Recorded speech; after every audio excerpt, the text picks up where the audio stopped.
നമ്മുടെ എല്ലാവരുടെയും പ്രിയപ്പെട്ട ബൂന്തി ലഡുവിൻ്റെ റെസിപ്പിയാണ് ഇന്ന് ഞാൻ നിങ്ങളുമായി ഷെയർ ചെയ്യാൻ പോകുന്നത്. ബേക്കറിയിൽ നിന്ന് കിട്ടുന്ന ഈ നാടൻ ലഡു അതിലും നന്നായി വളരെ എളുപ്പത്തിൽ വീട്ടിലുണ്ടാക്കിയെടുക്കാൻ സാധിക്കും. നല്ല ടേസ്റ്റാട്ടോ. ഞാൻ Lisha. Welcome to my channel the coffee mug. റെസിപ്പിയിലേക്ക് പോകുന്നതിന് മുൻപ് ഒരു കാര്യം, നിങ്ങൾ ഈ വീഡിയോ കണ്ടിട്ട് എല്ലാവരും ഒന്ന് ലൈക്ക് ചെയ്യുകയും ഫ്രണ്ട്സിനും ഫാമിലിക്കും ഷെയർ ചെയ്ത് എന്നെ ഒന്ന് സപ്പോർട്ട് ചെയ്യുകയും ചെയ്യണേ. അതുപോലെ തന്നെ ഇതുവരെ എൻ്റെ വീഡിയോസൊക്കെ കണ്ട് എന്നെ സപ്പോർട്ട് ചെയ്ത നിങ്ങൾ ഓരോരുത്തർക്കും എൻ്റെ ഹൃദയം നിറഞ്ഞ നന്ദി അറിയിക്കുന്നു.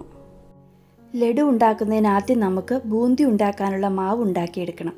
മിക്സറിനകത്തൊക്കെ കാണുന്ന ചെറിയ ബോൾസ് ഇല്ലേ, അതാണ് ബൂന്തി. ഒരു ബൗളിൽ അളവ് കപ്പിന് 2 കപ്പ് കടലമാവ്, 1/4 ടീസ്പൂൺ ഉപ്പ്, 1/4 ടീസ്പൂൺ ബേക്കിംഗ് സോഡ ഇവയെല്ലാം കൂടി ഒന്ന് അരിച്ചെടുക്കണം. നമ്മൾ എടുക്കുന്ന കടലമാവിൽ കട്ടകളൊക്കെ ഉണ്ടാകും, അതുകൊണ്ട് അരിച്ചെടുക്കുന്നതായിരിക്കും നല്ലത്. ഇനി പല പ്രാവശ്യമായി കുറച്ചായി വെള്ളം ഒഴിച്ചു കൊടുത്ത് ദോശമാവിൻ്റെ പരുവത്തിൽ മിക്സാക്കി എടുക്കണം.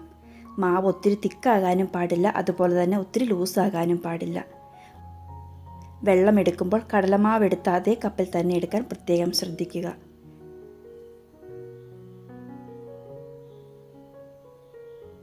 ഞാൻ മൊത്തത്തിൽ 1/4 കപ്പ് വെള്ളം ഇതിലേക്ക് ചേർത്തിട്ടുണ്ട്. വെള്ളം കൂടിപ്പോയാൽ ബൂന്തി റൗണ്ട് ഷേപ്പിൽ കിട്ടില്ല. അഥവാ വെള്ളം കുറച്ച് കൂടിപ്പോയെങ്കിൽ കുറച്ച് കടലമാവും കൂടി ചേർത്ത് കൊടുത്താൽ മതി. ഇപ്പോൾ ബൂന്തി ഉണ്ടാക്കാനുള്ള മാവ് ഇവിടെ കട്ടകളൊന്നുമില്ലാതെ നന്നായി മിക്സ് ചെയ്തെടുത്തിട്ടുണ്ട്. ഇനി നമുക്കിതിലേക്ക് കുറച്ച് യെല്ലോ ഫുഡ് കളർ ചേർത്ത് കൊടുക്കാം. ഒരു 1/4 ടീസ്പൂൺ കളർ ചേർക്കുന്നുണ്ട്. ഫുഡ് കളറിന് പകരം 1/4 ടീസ്പൂൺ മഞ്ഞൾപ്പൊടി ചേർത്താലും മതി. ഈ ഒരു പരുവത്തിലാണ് ബാറ്റർ കിട്ടേണ്ടത്. ഇതിനി മാറ്റിവെക്കാം. അടുത്തത് നമുക്ക് ബൂന്തി ഉണ്ടാക്കിയെടുക്കണം. അതിനൊരു ചീനിച്ചട്ടിയിൽ ആവശ്യത്തിന് വെജിറ്റബിൾ ഓയിൽ ഒഴിച്ചു കൊടുത്തിട്ട് നന്നായി ചൂടാക്കിയെടുക്കാം. ഞാനിവിടെ ചെറിയ തുളകളുള്ള ഈ തവിയാണ് ബൂന്തി ഉണ്ടാക്കുന്നതിന് എടുത്തിരിക്കുന്നത്. എണ്ണ നന്നായി ചൂടായി കഴിയുമ്പോൾ തീ മീഡിയം ഫ്ലെയിമിൽ വെക്കണം. അതിനുശേഷം നമ്മൾ തയ്യാറാക്കി വെച്ചിരിക്കുന്ന ബാറ്റർ ഈ തവിയിലേക്ക് കുറച്ചായി ഒഴിച്ചു കൊടുക്കാം. എന്നിട്ട് ഒരിടത്ത് തന്നെ വീഴാതിരിക്കാൻ ചുറ്റിച്ചു കൊടുക്കണം. ചെറുതായിട്ടൊന്ന് കൊട്ടിക്കൊടുക്കാം. ബൂന്തി പെട്ടെന്ന് തന്നെ ഫ്രൈ ആയി കിട്ടും. ഒത്തിരി അങ്ങ് ക്രിസ്പി ആകാൻ നിൽക്കണ്ട. ഒരു 10-15 സെക്കൻഡൊക്കെ ആകുമ്പോഴേക്കും ബൂന്തി റെഡിയാകും. ഓവറായിട്ട് ക്രിസ്പി ആയാൽ നമ്മൾ ചൂടുള്ള പഞ്ചസാരപ്പാനി ഒഴിക്കുമ്പോൾ ഇതിലേക്ക് പിടിക്കില്ല.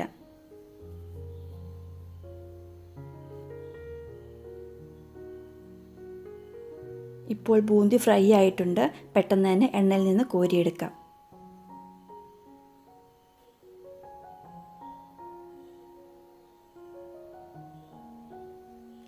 ഇതുപോലെ തന്നെ ബാക്കിയുള്ളവയും ഫ്രൈ ചെയ്തെടുക്കണം. അതുപോലെ തന്നെ ആദ്യം റെഡിയാക്കിയെടുത്ത ബൂന്തിയുടെ സൈസിനേക്കാൾ ചെറുതായിട്ടാണ് രണ്ടാമത് കിട്ടിയതെങ്കിൽ നമ്മൾ ഒഴിച്ചു കൊടുത്ത തവിയുടെ ഹോൾസ് ചെറുതായിട്ട് അടഞ്ഞിട്ടുണ്ടാകും. അതുകൊണ്ട് ഇടയ്ക്ക് തവി ഒന്ന് കഴുകി തുടച്ചെടുക്കണം.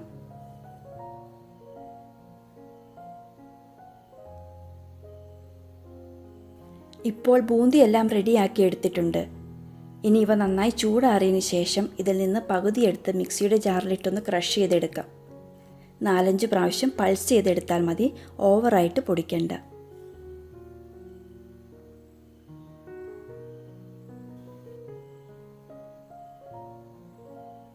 ക്രഷ് ചെയ്തെടുത്ത ബൂന്തി ബാക്കിയുള്ളതിലേക്ക് ചേർത്ത് കൊടുക്കാം.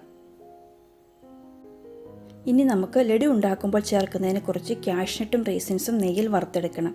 അതിനൊരു ചെറിയ പാത്രത്തിൽ 1 ടേബിൾ സ്പൂൺ നെയ്യ് ഒഴിച്ച് ചൂടാക്കിയെടുക്കാം. നെയ്യ് നന്നായി ചൂടായി വരുമ്പോൾ ഇതിലേക്ക് 1/4 കപ്പ് സ്പ്ലിറ്റ് ചെയ്ത കാഷ്നട്ട് ഇട്ട് കൊടുക്കാം.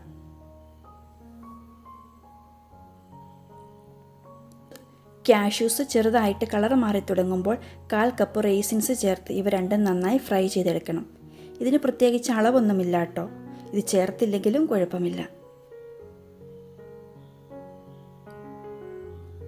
ഇവയെല്ലാം നന്നായി ഫ്രൈ ആയി വന്നിട്ടുണ്ട്.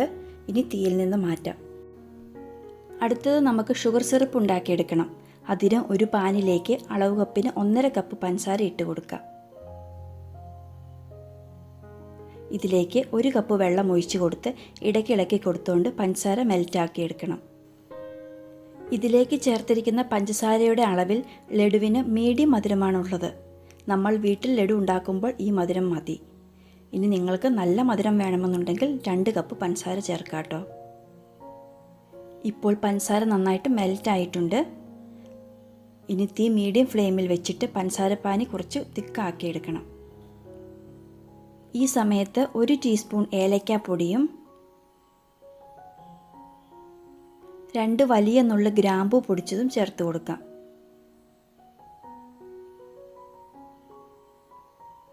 ഇതിൻ്റെ കൂടെ തന്നെ 2 തുള്ളി യെല്ലോ ഫുഡ് കളറും കൂടി ചേർത്തിട്ട് ഇളക്കി കൊടുത്തുകൊണ്ട് പാനി പറ്റിച്ചെടുക്കണം. ഫുഡ് കളർ ചേർക്കുന്നത് ഓപ്ഷണലാണ്. ബൂന്തി ഉണ്ടാക്കിയപ്പോൾ കളർ ചേർത്തിട്ടുണ്ട്, അതുകൊണ്ട് ഇവിടെ ചേർക്കണമെന്ന് നിർബന്ധമില്ല.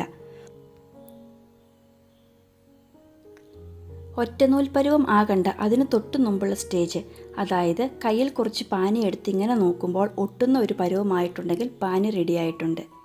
ഇങ്ങനെ ആയി വരാൻ ഏകദേശം 6 മിനിറ്റ് സമയമെടുത്തു കേട്ടോ.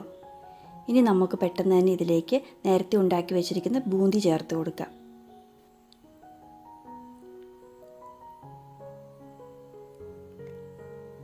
ഇനി തീ ഓഫ് ചെയ്യാം. എന്നിട്ട് ഇവ നന്നായി ഇളക്കി യോജിപ്പിച്ചെടുക്കണം.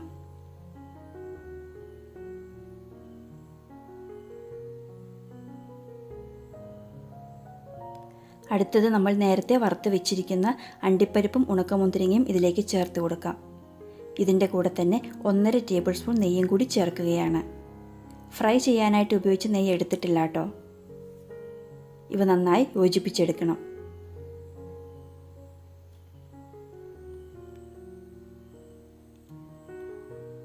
ഇപ്പോൾ നന്നായി മിക്സ് ചെയ്തെടുത്തിട്ടുണ്ട്. ഇനി പഞ്ചസാരപ്പാനി മുഴുവനായി ബൂന്തിയിലേക്ക് പിടിക്കുന്നതിനായി ഇങ്ങനെ തട്ടിപ്പൊത്തിയിട്ട് ഒന്ന് മൂടി വയ്ക്കാം. എന്നിട്ട് മാറ്റി വയ്ക്കാം. ഒരുമാതിരി ചൂടൊക്കെ ആറി കയ്യിൽ പിടിച്ച് ഉരുട്ടാൻ പാകമാകുമ്പോൾ എടുത്ത് ഷേപ്പ് ചെയ്തെടുക്കണം. ഇപ്പോൾ പഞ്ചസാരപ്പാനിയെല്ലാം ബൂന്തിയിലേക്ക് പിടിച്ചിട്ടുണ്ട്. ഇനി ഉരുട്ടി ലഡുവാക്കിയെടുക്കാം. ആവശ്യത്തിനെടുത്ത് ഉരുളിയാക്കിയതിന് ശേഷം നന്നായി ഷേപ്പ് ചെയ്തെടുക്കാം. നമ്മുടെ ഈ ലഡു ഉണ്ടാക്കി 1 ദിവസം കഴിഞ്ഞ് കഴിക്കുമ്പോഴാണ് ടേസ്റ്റ് കൂടുതൽ. ഇങ്ങനെ തന്നെ ബാക്കിയുള്ളവയും ഷേപ്പ് ചെയ്തെടുക്കാം. അപ്പോൾ നിങ്ങളും ഒന്ന് ഉണ്ടാക്കി നോക്കുക. വളരെ എളുപ്പമല്ലേ? തീർച്ചയായും നിങ്ങൾക്ക് ഇഷ്ടപ്പെടും. ഈ മിക്സിൽ നിന്ന് ഈ സൈസിൽ 24 ലഡു കിട്ടും കേട്ടോ. അപ്പോൾ നിങ്ങൾക്ക് ഈ റെസിപ്പി ഇഷ്ടപ്പെട്ടെങ്കിൽ ലൈക്ക് ചെയ്യാനും നിങ്ങളുടെ ഫ്രണ്ട്സിനും ഫാമിലിക്കും ഷെയർ ചെയ്യാനും മറക്കല്ലേ. അതുപോലെ തന്നെ നിങ്ങൾ ആദ്യമായിട്ടാണ് ഈ ചാനൽ കാണുന്നതെങ്കിൽ ഒന്ന് സബ്സ്ക്രൈബ് ചെയ്ത് തന്നെ സപ്പോർട്ട് ചെയ്യണേ. അപ്പോൾ നമുക്ക് മറ്റൊരു നല്ല റെസിപ്പിയുമായി വീണ്ടും കാണാം. Thank you.